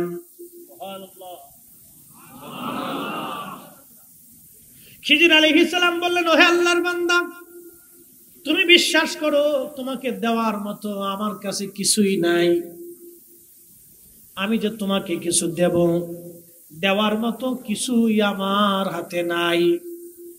তখন খিজির আলাইহিস সালাতু ওয়াস সালাম বললেন, আল্লাহর বান্দা, তোমাকে দেওয়ার মতো তেমন কিছুই আমার হাতে নাই। আল্লাহর ওলি অথবা নবী, আল্লাহর এই প্রিয় মেহবুব বান্দা, তিনি পাশ কেটে আর একটু দূরে চলে গেলেন বাজারের এক কোনায়, কিন্তু লোকটা পাশ ছাড়ে না। লোকটা আমাদেরকে দেখলে অনেক ভিক্ষুকরা পাশ ছাড়তে চায়, জানে যে হুজুরের কাছে চাইলে হুজুর দয়া আছে, কিছু না কিছু দিব। এরকম আসে, আশা আসে। তো আমাদের উচিত কি কিছু না কিছু দিয়ে তাকে বিদায় করা, কিছু না কিছু দিয়ে বিদায় করা। তো খুব মনোযোগ দিবেন। খিজির আলাইহিস সালাতু ওয়াস সালাম পাশ কেটে উনি চিন্তা করলেন, যদি সে চলে যায় ভালো কথা, কারণ ভিক্ষুক যারা তাদেরকে ধমক দেওয়া যাবে না। আল্লাহর কোরআন বলল, আম্মাস সাইলা ফালা তানহার। নবী গো, উম্মতকে শিখান, উম্মত যাতে ভিক্ষুকরে কখনো ধমক না দেয়, কারণ যিনি ভিক্ষুক বানান তিনি আল্লাহ, যিনি রাজা বানান তিনি আল্লাহ। নদীর এপার ভাঙ্গে ওপার গড়ে, এই তো নদীর খেলা, সকাল বেলার ধনী রে তুই, ফকির সন্ধ্যা বেলা। কথা সত্য না মিথ্যা? কুলিল্লাহুম্মা মালিকাল মুলক, হুজুর আপনি বলে দেন তামাম মুলকের মালিক আমি আল্লাহ। তুতিল মুলকা মান তাশা, আমি যাকে খুশি মুলকের রাজত্বের মালিক বানাই, বাদশাহী আমি আল্লাহ দেই, ধনী আমি আল্লাহ বানাই, ক্ষমতা আমি আল্লাহ দেই, তাকে সম্মানিত করি। তো ইজ্জু মান তানজিউল মুলকা মিম্মান তাশা, এবং যার কাছ থেকে খুশি আমি আল্লাহ রাজত্বকে সিনাই নিয়ে যাই, ক্ষমতা হস্তান্তর করি, পাওয়ারলেস করে দেই, অর্থবিত্ত কেড়ে নিয়ে তাই গরিব বানায় দেই। হুজুর আপনি বলে দেন, তুইজ্জু মান তাশা ওয়া তুদিল্লু মান তাশা, যাকে খুশি ইজ্জত আলা বানাই, যার কাছ থেকে খুশি আমি আল্লাহ ইজ্জত ছিনাই নেই। এজন্য আল্লাহর ওলিরা আল্লাহর দেওয়া ইজ্জতের গোলামি তারা করত। আল্লাহর ওলিরা আল্লাহর দেওয়া সম্মান নিয়ে তারা ঘুমিয়ে গেছে, যার কারণে আজ পর্যন্ত আমিরুল মুমিনিন ফিল হাদিস ইমাম বুখারীর মাজার জিয়ারত করার জন্য উজবেকিস্তানের বুখারা যাওয়া হয়, ইমামুল আজমের মাজার জিয়ারতের জন্য ইরাকের বাগদাদে যাওয়া হয়, হুজুর গাউসে পাকের কদমে হাজিরা দেওয়ার জন্য মানুষেরা সুদূর ইরাকের বাগদাদে ছুটে চলে যায়। কথা বলেন ঠিক না বেঠে? তা আল্লাহ প্রদত্ত ইজ্জত তাদের জন্য। এই জন্য ওনারা দুনিয়া থেকে লাথি মারতেন আল্লাহর কদমের আল্লাহর গোলামি এবং আল্লাহর হাবিবের কদমের গোলামিকে তারা জড়িয়ে ধরতেন। খুবই মনোযোগ দেন। হযরত খিজির আলাইহিস সালাম পাশ কেটে চলে গেলেন, কিন্তু ভিখারি পাশ ছাড়ে না, পিছন পিছন যায় আবার বলতেছে, আল্লাহর বান্দা, আপনার চেহারার নূরের আভাসে বুঝতে পারলাম আপনি আল্লাহর কোন মকবুল ওলি হবেন। একসাথে বলবেন না মারহাবা। আপনার চেহারার আভায় বুঝতে পারলাম আপনি আল্লাহর কোন পেয়ারা ব্যক্তি হবেন। শুনবেন, একটা কথা মনে রাখবেন, যারা নিয়মিত মদ খায় চেহারার ভিতরে মদের চিহ্ন ভাইসে উঠে। যারা নিয়মিত মিথ্যা কথা বলে এবং নিয়মিত মানুষের হক নষ্ট করে, গালিগালাজ করে, ফাহিশা কথা বলে, নামাজ রোজা ছাইড়া দেয়, তাদের চেহারার ভিতরে এটা চলে আসে। যারা ধোঁকামি এইগুলি করে তাদের চেহারার ভিতরে এগুলি ভেসে আসে। বাবা, ঠিক ইমানদারদের চেহারার ভিতরে নূর চমকায়, আশিক রাসূলদের চেহারায় নূর চমকায়। দুশমনের রাসূলদের চেহারার দিকে তাকাইলে বোঝা যায় এটা দুশমনে রাসূল। কথা কন না কেন? কষ্ট হইতেছে আপনাদের? আর বেশি সময় না, আমারও টাইম কম, চালাচ্ছি ইনশাআল্লাহ যদ্দূর চলে, আল্লাহ কবুল করুক, বলেন আমিন। এই জন্য আমি চেষ্টা করি কিছুটা শোনাই টোনায় বুঝে যদি কিছু শোনানো যায় তো আল্লাহ যেন এইভাবে করার তৌফিক দেয়। আপনারা দোয়া করুন, বলে আমিন। মা বোনরা ভালো করে শুনে যাবেন তো, খুব মনোযোগ দিয়ে। মা বোনরা একটু কিপটে বেশি আর কি, বুঝতে পারছেন? সোনু পাউডার, আলতা কাতরা এগুলো কিনবার গেলে খুব আর সর্বনাশ। খুব মনোযোগ দিবেন। খিজির আলাইহিস সালামের পাশে যা বলেন, আল্লাহর বান্দা আপনি দয়া করে আমারে কিছু দেন। খিজির আলাইহিস সালাম আল্লাহর নবী বলতেছেন, খিজির আলাইহিস সালাতু ওয়াস সালামকে তখন আল্লাহর বান্দা বললেন, আল্লাহর সন্তুষ্টির জন্য আমি আপনার কাছে কিছু চাইতেছি, আপনি আল্লাহর রাস্তায় আমারে দেন। কার সন্তুষ্টি? জোরে। আল্লাহর সন্তুষ্টির জন্য আল্লাহর রাস্তায় আমি আপনার কাছে কিছু চাইতেছি, দয়া করে আমারে ফিরায়েন না। খিজির আলাইহিস সালাম বলছে, আল্লাহর বান্দা তুমি আমার কথা বিশ্বাস করতে পারতেছ না, আমি একজন দ্বিধীর ব্যক্তি, দুনিয়া বিরাগী ব্যক্তি, আমার কাছে কিছু নাই, তবে একটা জিনিস আছে, তুমি আমার বাজারে নিয়ে বিক্রি করে দাও। একসাথে বলবেন আল্লাহু আকবার। তুমি যেহেতু আল্লাহর রাস্তায় বলছো, আল্লাহ সন্তুষ্টির কথা বলছো, তাহলে আমি তা তোমাকে ফেরত দিতে পারি না। তাহলে তুমি আমাকে বাজারে নিয়ে যাও, বিক্রি করে যা পয়সা পাবা তুমি নিয়ে চলে যাও, আমি এটা ছাড়া আর কিছু দিতে পারবো না। দেখ, আচ্ছা ঠিক আছে, তাও চলেন। কি ভিখারি চিন্তা করছেন, মারাত্মক ভিখারি। আচ্ছা ঠিক আছে চলেন, আপনার বেচে টাকা লয়ে যাবো। খুব মারাত্মক। আল্লাহ নবী বলতেছে, সাহাবীরা রে, তখন এই লোকটা খিজির আলাইহিস সালামকে নিয়ে গেল বাজারে, 400 দিরহামে বিক্রি করলো। কত দিরহাম? 400 দিরহামে বিক্রি করা হলো। তখনকার দিনে 400 দিরহাম কিন্তু কম না, আজ থেকে হাজার হাজার হাজার হাজার বছর আগের ঘটনা। 400 দিরহামে বিক্রি করলেন। বিক্রি করার পরে খিজির বললেন, তুমি তো পাইলা, যাও আল্লাহর রাস্তায় নিয়ে চলে যাও। তখন যে লোকটা খিজির আলাইহিস সালামকে কিনলো, সেও খিজির আলাইহিস সালামকে চিনতে পারে নাই বটে, কিন্তু চেহারা দেখে বুঝতে পারছে সে আল্লাহর কোন বুজুর্গ বান্দা হবে। বাড়ি নিয়ে গেছে, এখন আর কাজ করায় না। কি করে না? কাজ করে না। তো খিজির আলাইহিস সালাম একদিন বলতেছে, ও আল্লাহর বান্দা, তুমি 400 দিরহাম খরচ করে আমার বাজার থেকে কিনে নিয়ে আসলে, তো তুমি তো আমার কাজের জন্য কিনছো, তো কিছু কাজ বাজ আমারও দাও, এইভাবে বসায় বসায় খাওয়ালে কি হবে? একসাথে বলবেন আল্লাহু আকবার। বসায় বসে খাওয়ালি করে। এই যে শোনেন, ওলিদের সম্মান এটা আল্লাহ প্রদত্ত, কথা কোন ঠিক কিনা? আল্লাহর প্রিয় মেহবুবদের সম্মান আল্লাহ প্রদত্ত। আল্লাহ মানুষের যাকে পছন্দ করে তার অন্তরে ওলিদের, নবীদের মহব্বত আল্লাহ ঢুকাই দেয়। আরে ইশকে রাসূলে সবার চোখে পানি আসে না, নবীর কথা শুনলে সবার অন্তর কাঁদে না, রাসূলের কথা শুনলে সবার অন্তর সিক্ত হয় না, ভালো লাগে না। আল্লাহ রাসূলের কথা শুনলে যার অন্তর সিক্ত হয় বুঝতে হবে আল্লাহ তার কালবে আল্লাহ রসুলের প্রেম ঢেলে দিয়েছে কথা কয় ঢেলে দিয়েছে। এটা ভাগ্য সবার নসিব হয় না ভাই, দলিল দিয়ে হয় না, এটা দলিল দিয়ে হয় না, দলিল দিতে বুঝানো যায় না। প্রিয় উপস্থিতি, হযরতে খিজির আলাইহিস সালাম বলেন আল্লাহর বান্দা তুমি আমার একটা কাজ দাও। বলতেছে আল্লাহর বান্দা তোমার কাজ করা লাগবে না, তুমি খাও দাও ঘুরো। কয় না না কাজ দাও, কিছু কাজ তো করা লাগবে, আমার তো হক আদায় করতে হবে। বলতেছে আমার কিছু ওই পাথর আছে, এই পাথরের সুরকি অথবা পাথর ছোট ছোট পাথরগুলি সরাইতে হবে, এই জায়গা থেকে ওই জায়গা নেওয়া লাগবে। এটা 6 জনের কাজ ছিল। কয়জনের কাজ? 6 জনের কাজ। আল্লাহর নবী বলতেছেন 6 জনের কাজ। এই কথা বলে তার মালিক চলে গেল অন্য জায়গায়। 6 জনের কাজ, সারাদিন 6 জন লাগবে ওই কাজটা শেষ করতে। এত পরিমাণে পাথর যে সরাইতে 6 জনের দরকার সারাদিনে, কিন্তু খিজির আলাইহিস সালাম একাই একজনে 1 ঘন্টায় 6 জনের কাজ সেরে ফেললেন। আল্লাহু আকবার।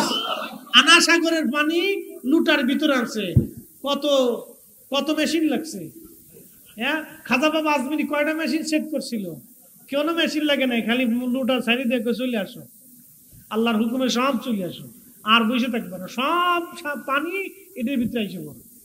পানি খাজা আজমিরি ডাকছে, আল্লাহর হুকুমে পানি আর স্থির থাকতে পারে না, সব একটা লুটার ভিতরে চলে আসছে। এটা ওলিদের বৈশিষ্ট্য, কথা কোন ঠিক কিনা? আল্লাহ প্রদত্ত নিয়ম যে সবারে আল্লাহ দেয় না, সবাই আল্লাহ দেয় না, আল্লাহ যারে পছন্দ করে তারে দেয়, সবাইকে দেয় না। এই জন্য এগুলি চাইলেই পাবেন না। হযরত খিজির আলাইহিস সালাম 6 জনের কাজ সারা দিনে যেটা লাগবে তিনি 1 ঘন্টার মধ্যে সেরে ফেললেন। মালিক আসার পরে চিন্তায় পড়ে গেল কি করে সম্ভব। এরপরে মালিক মনে মনে চিন্তা করলো লোকটা সহজ কোন লোক না, আল্লাহর বুজুর্গ বান্দা, এর কষ্ট দেওয়া যাবে না, আর কাজ দেয় না। আবার আরেকদিন দেখো মালিক কাউকে তুমি কাজ বাজ দাও না, কাজ লাগবে না, খানদান ঘুরে মারহাবা কর, খানদান ঘুরে বলেন আপনারা দিয়ে কাজ করাবো না, আপনারে দিয়ে কাজ করানো যাবে না। রাবিয়া বসরি রাত্রিবেলা উনার মালিকের বাড়িতে তাবুর, উনার পাশে, উনার ঘরে, মালিকের পাশের ঘরে রাবিয়া বসরি দাসী পাশের ঘরে রাত্রিবেলা ওই যে মোমবাতি জ্বালাইয়া রাত্রিবেলা নামাজ পড়তেছে। রাবিয়ার মালিক মনে মনে চিন্তা করলো হায় হায়, রাবিয়ার ঘরে এত রাত্রে বাতি জ্বলে, কারণটা কি? রাবিয়ার ঘরে বাতি জ্বলে কেন? ও যুবতী নারী, ওর ঘরে রাত্রিবেলা বাতি জ্বলবে কেন? এবার আসছে মালিক আস্তে আস্তে আস্তে আস্তে রাবিয়ার ঘরের জানালার পাশে দাঁড়ায়া দেখতেছে রাবিয়া সেজদার মধ্যে পড়ে কান্দে আর কয় আল্লাহ তুমি আমার দুনিয়ার এক মালিকের অধীন বানাইছো, সারাদিন দুনিয়ার মালিকের কাজ করা লাগে, রুটি বানার লাগে, বাড়িঘর পরিষ্কার করা লাগে, মালিকের পানি আগায় দেওয়া লাগে, পানি গরম করা লাগে, মালিকের বাড়ি গাড়ি গরু হাট দুম্বা মুরগি ছাগল ভাড়ার কাজ করা লাগে। আল্লাহ তুমি দুনিয়ার এক মালিকের অধীনে আমারে বানাইছো, আল্লাহ সারাদিন তোমারে ডাকতে সময় পাই নাই, আমি রাবেয়া তোমার গোলাম, আল্লাহ রাত্রিবেলা সুযোগ পাইছি, সেজদায় পড়ছি, আল্লাহ তুমি বেজার হইও না, আল্লাহ তুমি রাগ করো না, আল্লাহ তুমি বেজার হইও না। আল্লাহু আকবার। এরকম দেশ বেডি খুব কম আছে আমাদের দেশে, এরকম নারী বহু কম আছে, নাই এরকম নারী নাই। বেডিরা সব স্টার জলসার পাগল, আর ফেসবুকের পাগল, আর ইউটিউবের পাগল।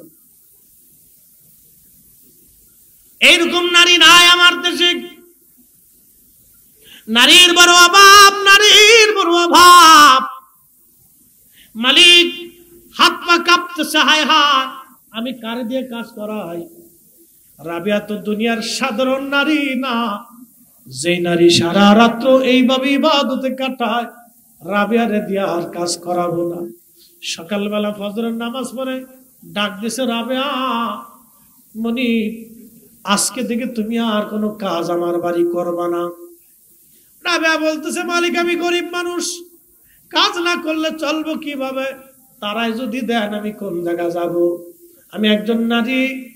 মালিক ডাক দেখা, রাবেয়া রে, তুমি কাজ করবা না, কিন্তু মাসে মাসে বেতন নিবা, আমার বাড়ি থাকবা, আমার বাড়ি খাবা, আর তুমি ওই মালিকের কাজ করো রে রাবেয়া, তুমি এখন থেকে ওই মালিকের কাজ করবা।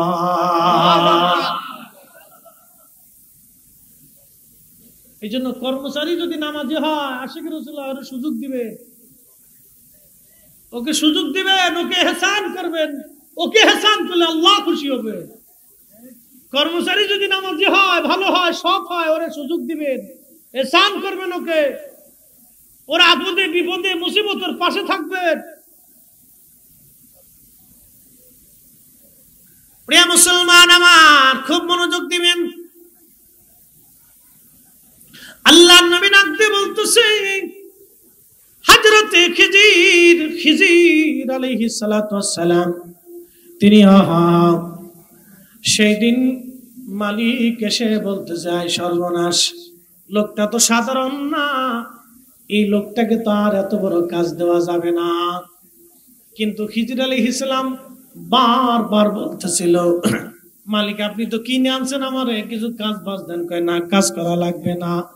একবার জোরে বলা যাবে কি মারহাবা, সালাতুন ইয়া রাসূলুল্লাহ,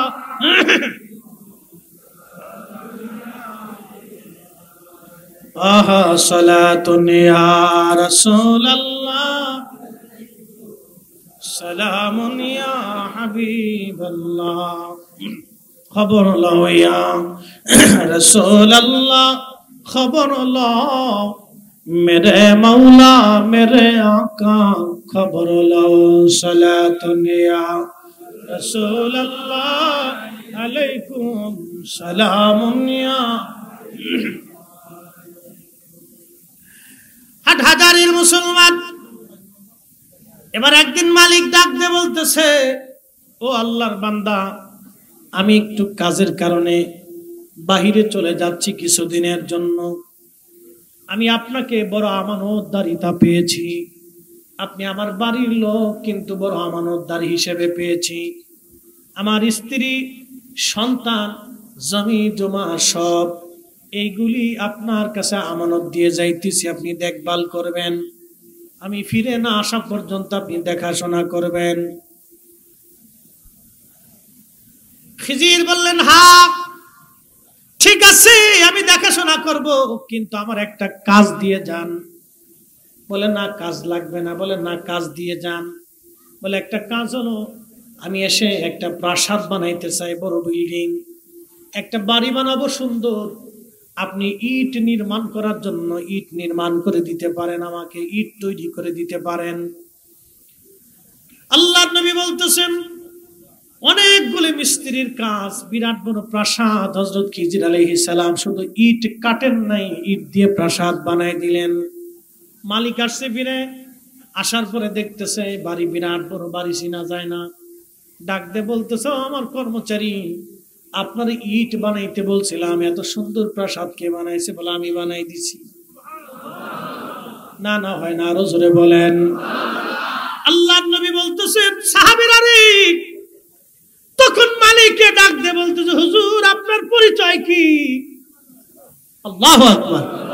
এটা তো সম্ভব না, আপনি কি করে একা একা প্রাসাদ বানাই দিলেন? আপনার পরিচয় কি? এই জন্য আল্লাহর পেয়ারা মেহবুব নবী রাসূল ওলি যারা, আল্লাহ তাদেরকে অলৌকিক ক্ষমতা দেন। এই অলৌকিক ক্ষমতার বদলতে তারা অসাধ্যকে তারা সাধ্য বানাইয়া এই উম্মতের ভিতরে, মানুষের ভিতরে তারা কালেমার দাওয়াত পৌঁছাই দিছেন। কালেমার ঈমান কাজ মজবুত করে তারা শিখিয়ে দিয়ে গেছেন, খুব মজবুত করে তারা ঈমানে কিনকে মজবুত করে বদ্ধমূল করে দিয়ে গেলেন। আহা, তখন বলতেছিলেন, হুজুর আপনি কে, পরিচয় কি, দয়া করে দিবেন। বলতেছে, আমার পরিচয় কি দেওয়া লাগবে? বলে, হ্যাঁ অবশ্যই পরিচয় দিতে হবে, না দিলে আপনাকে ছাড়বো না। বলতেছে, আমার পরিচয়, আমি খিজির আলাইহিস সালাম। তখন মালিক হাত ধরে বলতেছে, হুজুর মাফ করে দেন, ক্ষমা করে দেন, ভুল হয়ে গেছে আমার। কয়, না আপনার কোনো ভুল হয় নাই, আপনি যদিও আমার মালিক ছিলেন কিন্তু আপনি আমার সাথে সুন্দর আচরণ করছেন, আমি আপনার উপরে খুশি। তবে শুনেন, বলতেছে, হুজুর তাহলে আপনি কেন কৃতদাস হয়ে আপনি আমার কাছে আসলেন, কারণ কি? বলতেছে, তাহলে কি বলবো নি আপনাকে? বলে, হ্যাঁ। বলতেছে, একটা হাকিকত শুনে যান আজকে। খিজির আলাইহিস সালাম বলতেছিলেন, হে আমার মালিক, হাকিকত শুনেন। এক আল্লাহর গরিব বান্দা, মুকাতিব গোলাম আমার কাছে এসে বলতেছে, আমার কিছু আল্লাহর রাস্তে, আল্লাহর সন্তুষ্টির জন্য আপনি আমার কিছু দান করেন। আমার কাছে কিছুই ছিল না। তা আমি চিন্তা করলাম, আমি একটা গোপন তথ্য জানি, কেউ যদি কোন মানুষের কাছে বিপদগ্রস্ত হইয়া কিছু দান সদকা চায়, আল্লাহর রাস্তে, আল্লাহর সন্তুষ্টির জন্য কিছু যদি চায়, সেই লোকটা যদি তারে না দিয়া তাড়ায় দেয়, ধমক দেয়, কিয়ামতের মাঠে আল্লাহ তার মুখের কোনো গোশত রাখবে না, শরীরের ভিতরে তার হাড্ডি থাকবে না, শুধু চামড়া নিয়ে আল্লাহর আদালতে সে দাঁড়াইবে। কঠিন বিভৎস চেহারা হবে তার। আমি খিজির ভয় পেয়ে গেলাম, আমি লোকটারে যদি আমি তাড়ায় দেই, কিয়ামতের ময়দানে আল্লাহ যদি আমাকে কাঠ করায়, দাঁড় করায়। একটু চিন্তা করেন তারা কিভাবে আল্লাহকে ভয় করত, আল্লাহকে ডরাইতো। আল্লাহর ভয়, আল্লাহর ভয়, আল্লাহর ভয়। এই জন্য কোরআন বলতেছে, ইন্নামাল মুমিনুনাল্লাযীনা ইযা যুকিরাল্লাহু ওয়াজিলাত কুলুবুহুম। মুমিন তো তারাই যখন আল্লাহর স্মরণ তাদের অন্তরে আসে, ঠিক তখনই আল্লাহর ভয়ে অন্তরগুলি থরথর থরথর করে কাঁপতে থাকে, যে না, এটা অন্যায়, আমি এটা অন্যায় করে ফেলছি, আমার ভুল হয়ে গেছে। তখন সে আল্লাহর ভয়ে থরথর করে কাঁপতে থাকে, বারবার আল্লাহর কাছে মাপ চাইতে থাকে, আল্লাহ ভুল হয়ে গেছে, আল্লাহ ভুল হয়ে গেছে, আল্লাহ ভুল হয়ে গেছে। আল্লাহর কোরআন বলতেছে তারা মুমিন। ওয়াইদা তুলিয়াত আলাইহিম আয়াতুহু যাদাতুহুম ঈমানা। যখন কোরআনের আয়াতগুলি তাদের সামনে তেলাওয়াত করা হবে, তখন তাদের ঈমান বেড়ে যাবে, ঈমান মজবুত হবে, দৃঢ় হবে। আল্লাহর কালাম, আল্লাহর বাক্যগুলি, কোরআনের আয়াতগুলি যখন তেলাওয়াত করা হবে, ঈমানদার মুমিন তো তারাই, তাদের অন্তর দৃঢ় হতে থাকে, ঈমান বাড়তে থাকে, মজবুত হতে থাকে। খিজির একটা ভয় তার, কিয়ামতের ময়দানে কোন দান্দাকারী, অভাবী, মিসকিন, বিপদগ্রস্ত মানুষ আপনার কাছে দৌড়ে আসছে, ভাইজান আমি বিপদের মধ্যে পড়ে গেছি, আমার সন্তান অসুস্থ, চিকিৎসা করার মতো অর্থ নেই, আমার দয়া করে কিছু দেন। আপনি তারা দিলেন না, ধমক দিয়ে সরাই দিলেন। আল্লাহর নবী খিজির আলাইহিস সালাম ডাক দেয়া বলতেছেন, আমার নবী বলতেছেন, তখন খিজির ওই মালিকরে বলতেছে, ও মালিক শোনো, কিয়ামতের ময়দানে আল্লাহ তার চেহারার মধ্যে গোশত রাখবে না, শরীরেও গোশত থাকবে না, সে আল্লাহর সামনে গোশতহীন অবস্থায় দাঁড়াবে। আমি এই ভয়ে আমাকে বিক্রি করে দিই, এই সমুদয় অর্থগুলি আমি জান্দাকারীকে দিয়ে দিলাম। একবার জোরে বলা যাবে কি মারহাবা? আমি ভয়ে আল্লাহর বান্দাকে সব দিয়ে দিলাম। এই জন্য আমি আজকে আপনার গোলাম হয়ে আসছি। তখন ওই মালিক ডাক দিয়ে বলতেছে, হুজুর আপনি কি চান? আপনি যা চাবেন আজকে আপনাকে আমি তাই দিয়ে দিব। বলতেছে, আমার মালিক আপনার ইচ্ছা, যদি মনে করেন খিজিরকে গোলাম বানায় রাখবেন, রাখতে পারেন, আর যদি মনে করেন আল্লাহর সন্তুষ্টির জন্য আমারে আজাদ করে দিবেন, আপনি তাও দিয়ে দিতে পারেন। মালিক ডাক ডাকে, হুজুর ক্ষমা করবেন, আপনারা আমার গোলাম বানাই আখিরাত বরবাদ আমি করব না। আপনারা আজাদ করে দিলাম, আপনি আমার জন্য দোয়া করবেন। একবার জোরে বলা যাবে কি মারহাবা। এখান থেকে আমাদের অনেক কিছু শিখার আছে। আল্লাহ থেকে বিশেষ ইলম দিয়েছিলেন মুসা আলাইহিস সালামের কথা। মুসা আলাইহিস সালামকে আল্লাহ বলেন, মুসা রে, তোমার চাইতে একজন জ্ঞানী আমি রাখছি, তুমি যাও তার কাছ থেকে জ্ঞান নেওয়ার জন্য। বলে আল্লাহ কোথায় গেলে তারে পাবো? আল্লাহ বললেন, দুই সাগরের মিলস্থান। আহা, যেখানে দুই সাগর এক জায়গা হইছে, কিন্তু একটা ঘোলা পানি আর একটা নীল পানি, এক পানি আর এক পানির মধ্যে যায় না, নীল পানি ঘোলা পানির মধ্যে যায় না, ঘোলা পানি নীল পানির মধ্যে যায় না। দেখেন, নদী হুকুম মানে আল্লাহর, সূর্য আইন মানে আল্লাহর, বাতাস আইন মানে আল্লাহর, রাত আইন মানে আল্লাহর। এই যে আবহাওয়া, বাংলাদেশের 6টা ঋতু আইন মানে আল্লাহর। একমাত্র আমরা আল্লাহর আইন মানলাম না, আমরা আল্লাহর আইনটাকে ডাইভার্ট করলাম, উপেক্ষা করলাম। আহা, আমাদের জীবন বড় বরবাদ, আমরা বড় হতভাগা। খুব মনোযোগ দিবেন হাটহাজারের মুসলমান। হযরতে মুসা আলাইহিস সালামকে আল্লাহ আর বলেন, মুসা তুমি মাছ ভাজি করে নিয়ে যাবা, মাছ ভাজি করে নিয়ে যাবা। যেখানে তোমার ভাজা মাছ জিন্দা হইয়া সাগরের মধ্যে চলে যাবে, ওইখানেই তুমি সেই লোকের সাক্ষাৎ পাবা। একসাথে বলবেন কি মারহাবা। এজন্য পৃথিবীতে কিছু ওলি আছে বাবা, তাদেরকে চিনা যায় না। আবদাল আছে, কুতুব আছে, আক্তাব আছে, এরা আমাদের মাঝে সহজে আসে না। এরা মানুষ থেকে দূরে থাকে, নিভৃতে নির্জনে তারা থাকে, মানুষের মেলে মানুষের ভিড়ে তারা আসে না। তারা এমন কিছু ব্যক্তি ওলি আছে যাদের দুনিয়ার মানুষ তাদের চিনতে পারে না, কিন্তু তারা আল্লাহর মহান ওলি, আল্লাহর বন্ধু। এরা ওলি সারা ওলি চিনা যায় না। একবার জোরে বলা যাবে কি মারহাবা। ওনাদেরকে সবাই চিনতে পারে না। তো উনি ওইখানে গেলেন, ইউসা ইবনে নুনকে দিয়ে মাছ ভাজি করে দুইজনে রওনা দিছে। হাঁটতে হাঁটতে হাঁটতে হাঁটতে ওই দুই সাগরের মিলির স্থান, ওইখানে একটা পাথর, মস্ত বড় পাথর, পাথরের মাঝখানে, অ্যাটেনশন, পাথরের মাঝখানে একটু গর্ত ছিল। এই গর্তের ভিতরে প্রস্রবণ ছিল, পানি ছিল। পাথর থেকে অটোমেটিক পানি আসতো। এই পানির একটা বৈশিষ্ট্য ছিল, এই পানি কোন মৃত্যুর উপরে এসে পড়লে মৃত্যুটা জিন্দা হয়ে যেত। না না, হয় না, আরো জোরে বলে। এটা আল্লাহর কুদরতের অপরিসীম খেলা, এটা বোঝা বড় মুশকিল, আমি বুঝাইতে পারবো। ওই পাথরের উপরে মাথা দিয়ে মুসা আলাইহিস সালাম চাদর মোড়া দিয়ে শুয়ে পড়লেন।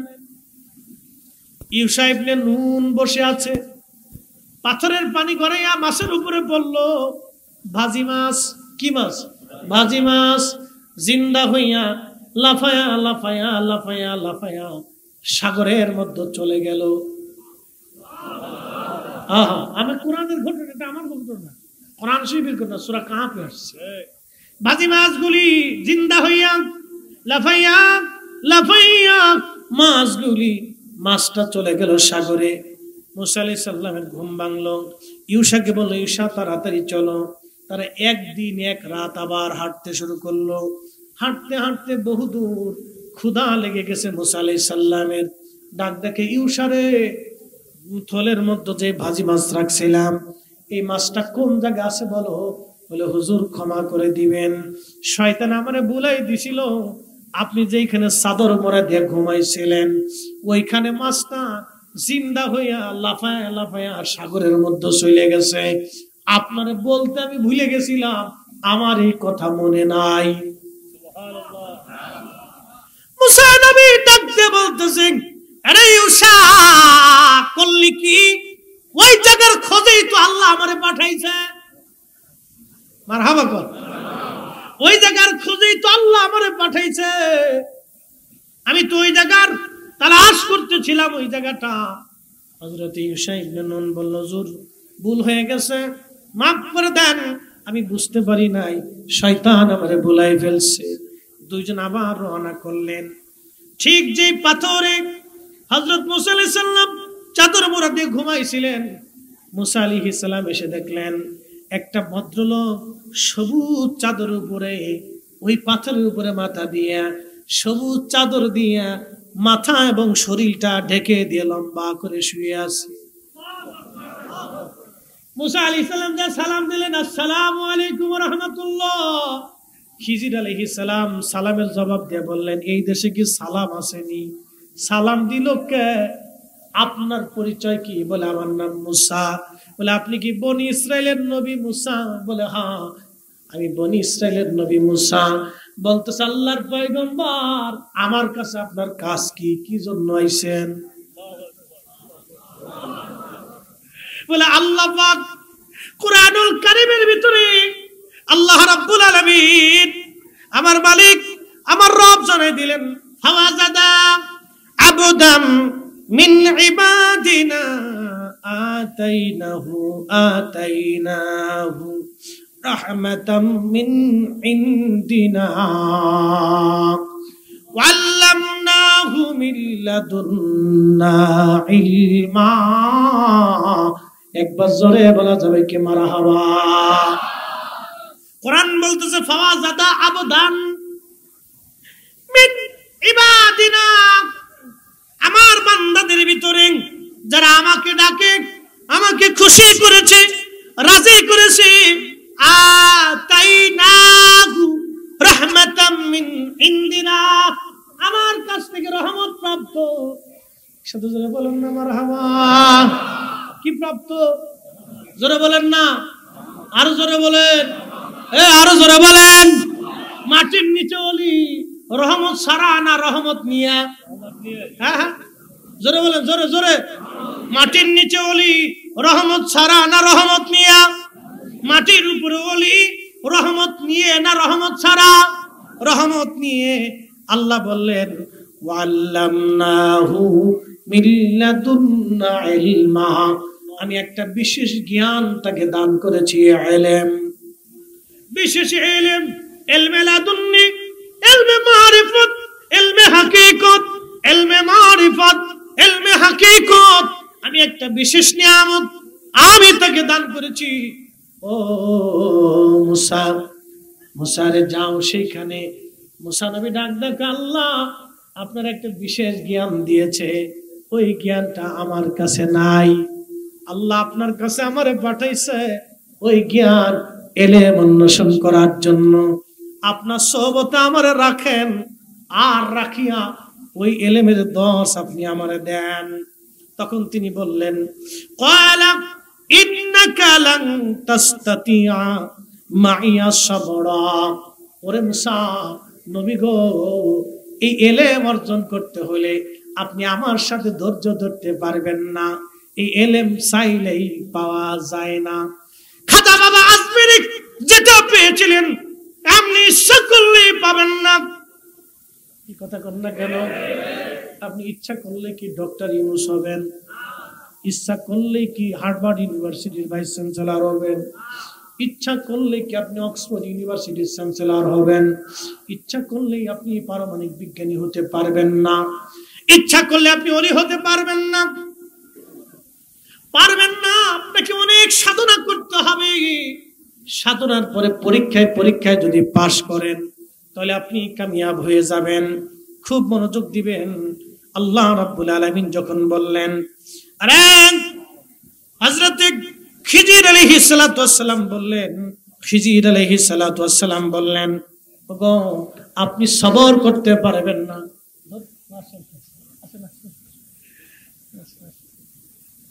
আচ্ছা বলে মারহাবা না, আরো জোরে বলে মারহাবা। আপনি ধৈর্য ধরতে, সময় কম তো, হুজুর এসে পড়ছে, আমারও টাইম শেষ, এই শেষ করে দিয়েছে। আপনি ধৈর্য ধরতে পারবেন না। ইলমে লাদুন্নি, পীরের কাছে মুরিদ কেমনে হবেন? এই কোরআনের দলিলে। আল্লাহু আকবার। এই কোরআনের ঘটনা, পীরের কাছে মুরিদ হবেন, কেমনে হবেন, কেন হবেন, এই ঘটনা থেকে আল্লাহ শিখেছে। ওরা কয় কোরআনে কোনো দলিল নাই, উনি কোরআন তো বুঝে না, ছাতা খালি উল্টে পাল্টে এসে খালি বকর বকর বকর বকর করে যায়। আর যত বেদাতের তবকা খালি আমরা মাথার উপরে দিয়ে যায়। খিজির আলাইহিস সালামকে আল্লাহ পাঠাইছে এক বিশেষ ইলমের জন্য, মুসা আলাইহিস সালামকে আল্লাহ পাঠাইছে খিজিরের কাছে, খাজা বাবা আজমিরের আল্লাহ পাঠাইছে দাতাগঞ্জ বক্সের কাছে, ওরে শাহজালাল আমিনের পাঠাইছিল তার মামা সৈয়দ আহমদ রিফাইর কাছে, নিজামউদ্দিন আউলিয়ার কাছে, শাহ হযরতে কি বলে আপনার শাহপুরান রহমতুল্লাহ আলাইহি আল্লাহ পাঠিয়েছে শাহজালাল রহমতুল্লাহ আলাইহির কাছে, সেন বাই সেন, সেন বাই সেন, একজন একজন হয়ে, একজন একজন হয়ে, পাঠ পাঠ হয়ে, পাঠ পাঠ হয়ে এই ইলম এখনো পৃথিবীতে আছে। আমরা পাই না, দেখি না, ধরতে পারি না, সেটা আমাদের দোষ। কিন্তু পীর মুরিদি বায়াত ইলমে লাদুন্নি কিয়ামত পর্যন্ত জমিনে থাকবে। কথা বলে ঠিক না বেটা? এটা কোরআনের আলোচনা।